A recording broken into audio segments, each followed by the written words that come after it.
Olá, galera do quarto ano. Como a tia Adriana já vem falando há alguns vídeos, é festa junina, já estamos no mês de junho. Então, vamos lá nos animar, certo? A nossa aula de hoje é em português. Vocês vão usar a gramática, certo? A gramática vocês vão abrir nas páginas 32 e 33, que é o assunto sinais de pontuação. O assunto sinais de pontuação, ele é dividido em dois grupos. Há o grupo sinais de pontuação 1 e o grupo 2. O grupo 1 fala sobre o ponto final, o ponto de interrogação e o ponto de exclamação.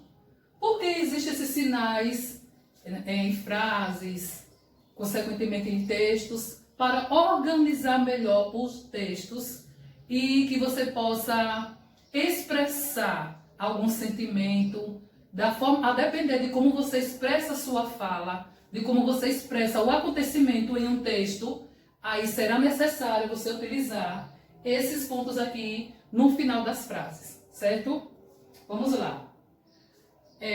O ponto final, onde eu utilizo? Já está dizendo, no final da frase você utiliza. Mas para que serve? Para você finalizar uma frase afirmativa, uma frase negativa. Aqui no livro de vocês tem o texto A Cigarra e a Formiga. Tem uma pequena parte do texto, uma pequena parte dessa história. E a Adriana já postou lá no grupo de vocês essa história, A Cigarra e a Formiga, completa, certo? Eu sei que alguns de vocês já conhecem a história, mas é bom sempre a gente estar relembrando. E a depender da fala dos personagens, do conto, da narrativa que aquela pessoa está fazendo da história, aí vocês vão perceber quando ela está finalizando uma frase negativa, quando está finalizando uma frase afirmativa, quando está expressando um sentimento de surpresa, aí já vai usar um ponto diferente, um sinal diferente, que é o ponto de exclamação. Quando você usa exclamação, você expressa sentimentos. Por exemplo, nossa, como a festa junina nos deixa feliz. Então, quando eu expressei sentimento nessa frase, um sentimento expressei a surpresa que eu sinto, o sentimento que eu sinto quando eu estou vivendo a festa junina. Então, para finalizar essa frase, eu uso a exclamação. A interrogação é quando geralmente você faz uma pergunta. Mamãe, hoje vai ter mugunzá para nosso jantar? Veja que eu estou usando elementos de festa junina para elaborar as frases, certo? Como vocês podem também fazer uma tarefa a mais na parte de português. Vocês podem pensar em palavras que lembrem festa junina, certo? Comidas típicas, dança, roupa, caipira. Pensa nessas palavras e vocês elaboram frases que vocês possam utilizar esses sinais aqui no final das frases, certo? Já eu faço a leitura da síntese que tem aqui no livro sobre a cigarra e a formiga. Como eu já falei, lá na história, lá no grupo, a Adriana já postou essa historinha inteira, certo? E tem o grupo dos sinais de pontuação, o grupo 2. Nesse grupo 2, terá vírgula, ponto e vírgula, 2 pontos, travessão e reticências. Esses conteúdos, eles estão aqui na agenda. Página 32 e 33, sinais de pontuação do grupo 1, ponto final, interrogação e exclamação. Nas páginas 34 e 35,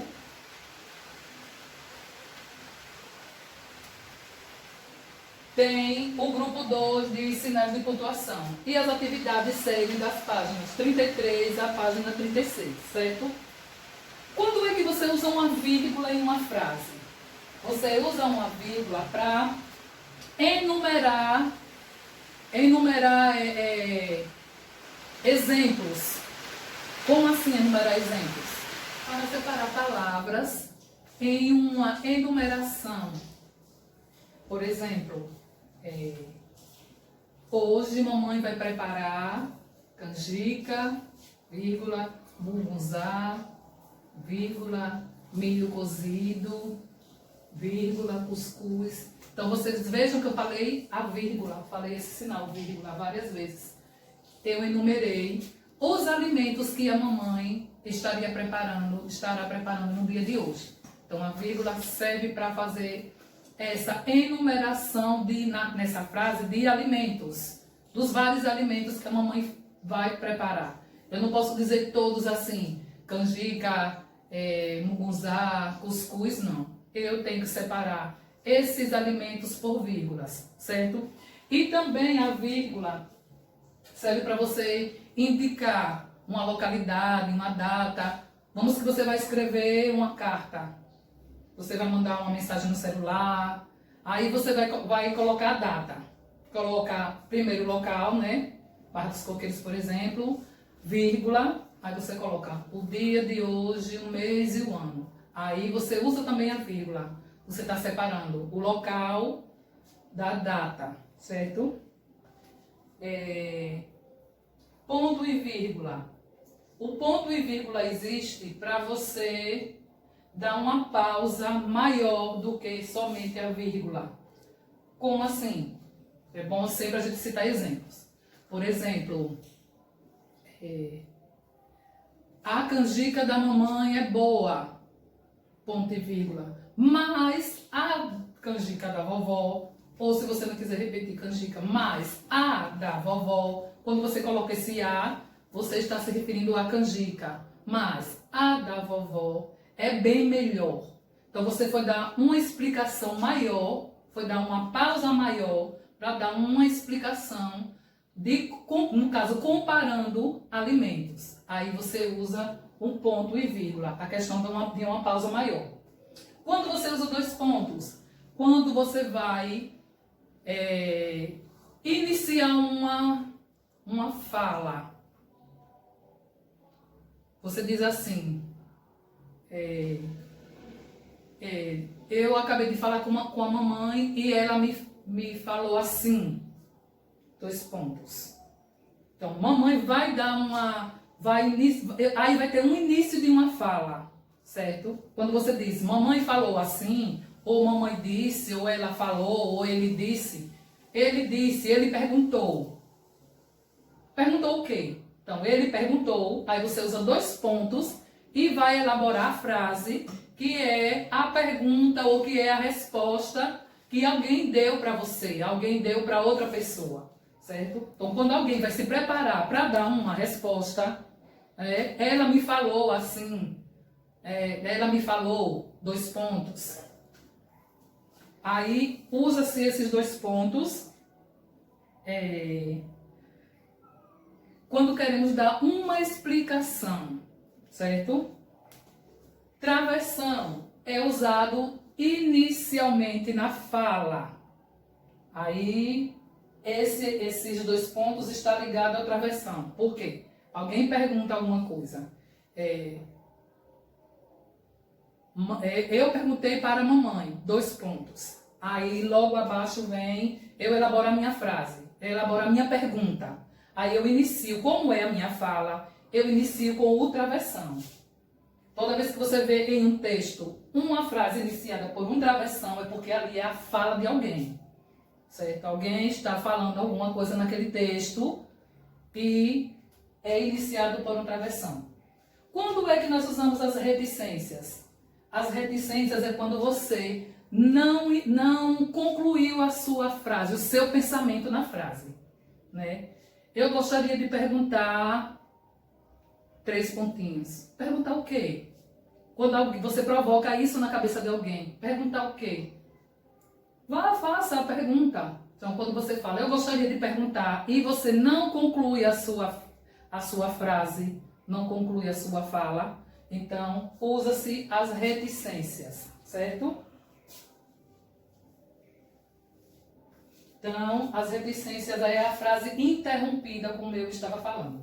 E esses assuntos as atividades, os assuntos estão aqui para estudar. As atividades são das páginas 33 à página 36, certo?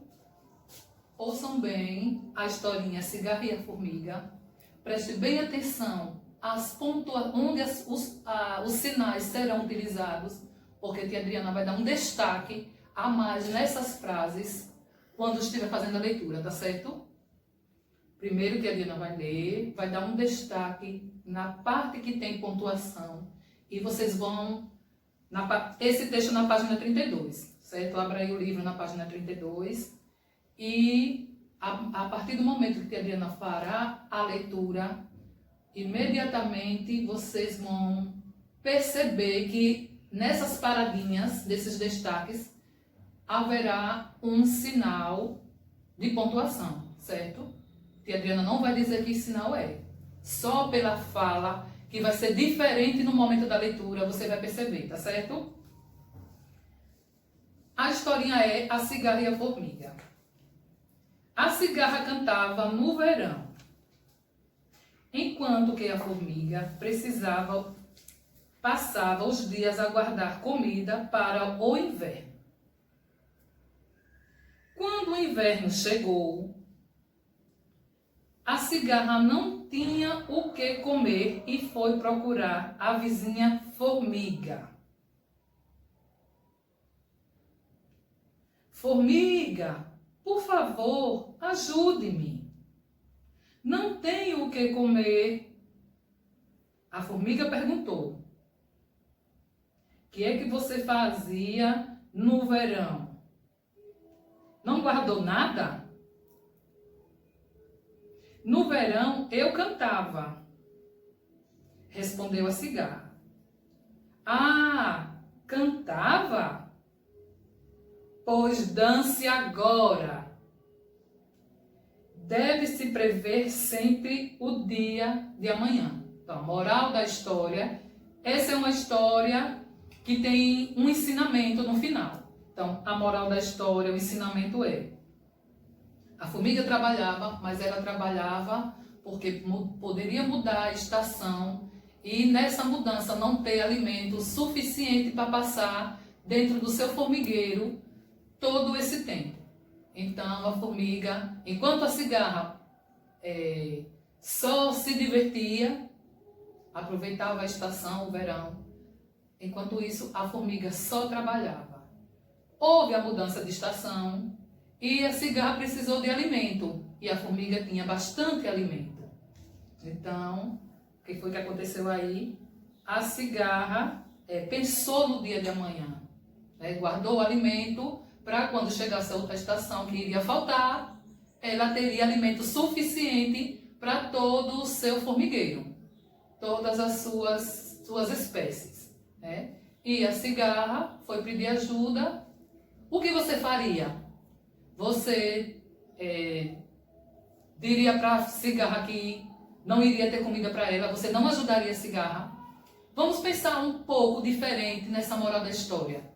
Você faria a mesma coisa, trabalharia o tempo todo para poder ter reserva de alimento, reserva de dinheiro, no caso dos pais de vocês, né? Trabalha, o dinheirinho é guardado. Para suprir as necessidades, comprar alimento, remédio, mas também um pouquinho a cada mês, mamãe e papai sempre guarda. Então, a mesma coisa a formiga fez. Sempre guardando um pouquinho ali de alimento, outro pouquinho aqui, consumindo, mas guardando um pouquinho para quando chegasse o inverno, certo? Então, prestar atenção que tia Adriana leu o texto com aqueles destaques na pontuação, certo? Então, vão lá na historinha que tia Adriana postou no grupo, assistam, e muitas dessas falas, muitas dessas frases com vírgulas, com interrogação, com exclamação, com ponto e vírgula, com reticências, muitos desses sinais estarão presentes nas falas dos personagens, tá certo?